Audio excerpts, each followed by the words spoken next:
Hey YouTube, Poopslag here, and this is TurboFat, an open source game I'm making in Godot. The source code is linked below if you want to check it out. And this month I was getting rid of the free roam mode where you could walk around freely on an overworld and talk to people. I finally got rid of that. It's been in the game for like 2 years, but I've replaced it with something a little bit more streamlined. But when I did get rid of it, I had to expand the practice mode in the game to cover a few things that otherwise there was just no way to do anymore. So I added a few little features there.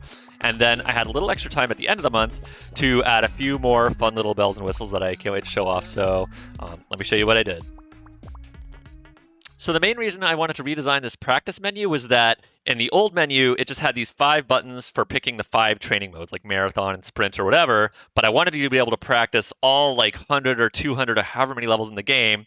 But I couldn't just have like 200 buttons up there. Obviously, that's stupid. So the redesign I came up with, you can see on the right, is you just click one button, which says right now you're on like training ultra or whatever, and you click it. It pops up in a menu with different categories of levels, and then you can say, I want to play marathon mode or whatever. And you click into that category, and then it'll open up a little sub menu which says, well, here's all the levels in that category. Which level do you want to pick? And so the result is now on the main screen, there's just one button instead of needing like 5, and it's a little bit more scalable as I add more levels to the game.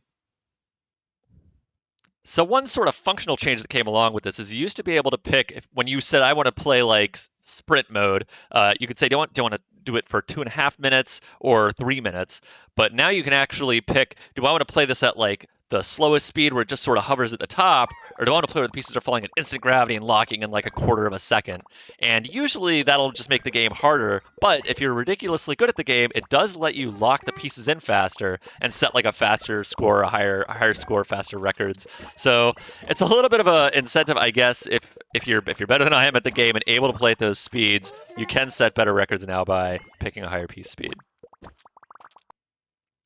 And of course, sort of the whole point of this redesign is now you can page over away from the training levels to the levels in career mode, and you can see all the different regions. And say you're stuck in a level, you can go into like the Merry Mellow March levels and the level you're stuck on, and you can see all the levels are there in alphabetical order. And you just click the one you want to practice and pick any speed you want. It is locked to the speeds for that region, so you can't say pick a level in the super easy region in the game and then practice at the super fast speed to set a record that you could never set otherwise. It does say, no, if you're in the intro region, you have to pick speed 0 or 1, the slower speeds. So now that you can practice any level in practice mode, I could finally delete free roam mode, because before, free roam mode was the only way to do that. But now I can finally delete it. It had been hanging on by a thread for a few months where I knew, like, I need to delete this soon. I just can't quite delete it yet because it's important. But, yep, it went away. There was about 5,000 lines of code that I spent a week just like digging around and tracking down every last little vestige and every little image and every little subroutine that was specific for free roam mode and deleting it. There was all this cute stuff, little assets for like speech bubbles that appear over the monsters' heads and conversations that you can only have in free roam mode that now I had to think like, I'll find a way to work this into the game later. But for now, it's just all gone. The free roam mode is still around if you just check out the source code and run. It is still there in like the demo folder that doesn't get, it doesn't get delivered as a part of the game, but it is still there if you want to test it out, because for me, it's useful for testing out like the environments and the collision shapes, making sure that the animations work right. So it still serves a small purpose, but yeah, not a part of the game anymore. Goodbye, free roam. So I had a little extra time at the end, so I added these little spin move notifications where if you have a piece and you rotate it in a way that locks it into place, it'll make a little click, click, click noise, and then it'll say you did a V spin or a P spin double. And the same goes for squish moves. You can like slide it into place vertically and squish, and if you squish it in, it'll say you got like a T squish triple or whatever you did. It gives you no points, and there's no reward or no gameplay reason really to do it, but just like the little sound and the pop-up, for some reason, it really does make the game a lot more fun. So there were some complaints that the game was too loud, and I changed the way the volume sliders work now, because before it would just say if you drag the master volume slider to 100%, there's just a formula for converting 100% energy into decibels, and it would just pass that into the audio system, and it was really loud. Like 100% energy means all the sounds are played at maximum volume. But I changed that so now each audio bus has a secret maximum that it tweaks it down to. So if you say you want the master volume at 100%, it says, you really meant 80%. And if you say I want the music at 100%, it's like, you meant like 40% or something smaller. And yeah, so it sounds pretty good out of the box. I don't think it'll make anyone's ears bleed anymore. And you can still drag it a little louder if you feel like it. So about a year ago, I saw this GD Quest video on adding more interesting scene transitions to your game. So I always wanted to do that. So now instead of just fading out and fading in, you can see these blocks appear on the left side, like in the shape of the TurboFat blocks, and they go like tick tick tick tick across the screen and block everything out, and then tick tick tick tick tick, and it all comes back, and it's just the coolest thing ever. It was so ridiculously easy to add. It was just this one little shader, which takes a grayscale texture which I made, and the white parts are made opaque and the black parts are made transparent, and then there's just an animation player which adjusts the threshold from one side to the other, and it was really easy. I think it makes a huge difference, makes the game just feel a lot more fun to navigate. So I also decorated the little messages that appear during a puzzle, like when it asks you, "Are you ready?" or says, "Good job," or "You win." Those used to just be text that would flash up and then disappear, and it was kind of boring. And so now it's like colored. It has this outline around it, a cool little drop shape behind it that'll change in size based on whether it's like a small message or a big message. And they wobble. They wobble letter by letter, and the wobbling was done by Godot's rich text effects thing. There's just a feature built in where you can say, I want this text to wave letter by letter, and you can give it a bunch of parameters. It's very cool. Apparently, it's new to Godot 3.2. It all looks really fun. And then I made it so that stuff appears if you get an all clear now. So if you get an all clear, a little all clear message shows up, and your guy in the corner laughs at you. So you got a little incentive. It gives you no points, again, no gameplay benefit, but it just feels good to see it. So one annoying bug though was I wrote these little puzzle messages and they like popped up smoothly and then they would like swoosh away really slowly. But when I went to actually add them to the game and add them into the puzzle, so they showed up at the end of a level, like the animations just didn't play right. It would pop open and that was fine.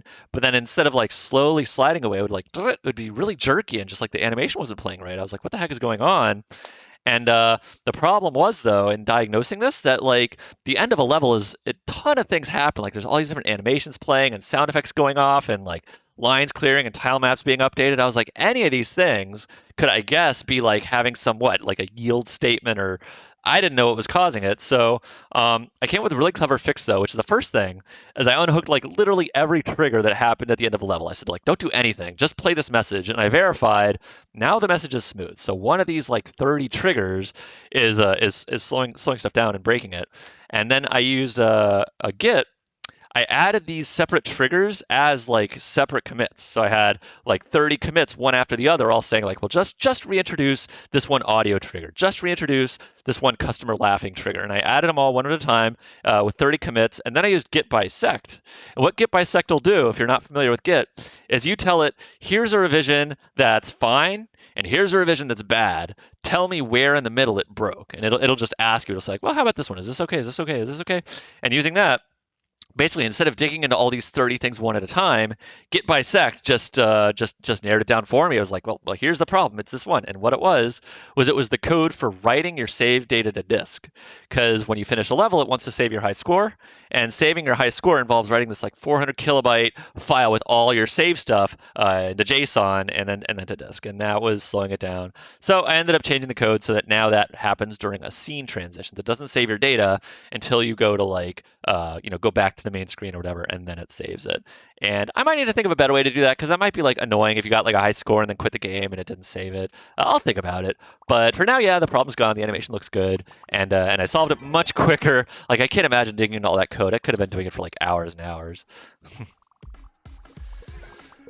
So that's where we're at after July. We got this big new beefed out practice menu where you can try any level you want. You can try it at any speed. We got rid of that confusing question mark button on the main screen, so that's cool. And that sort of speaks to an overarching thing that I want to continue tackling next month, which is more or less new player experience, right?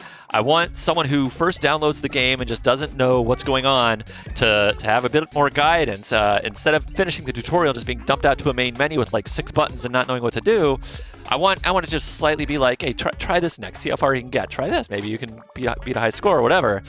I want a little bit more guidance for new players because I want to try to reach out again to communities and see if people will just try out the game. Let me know.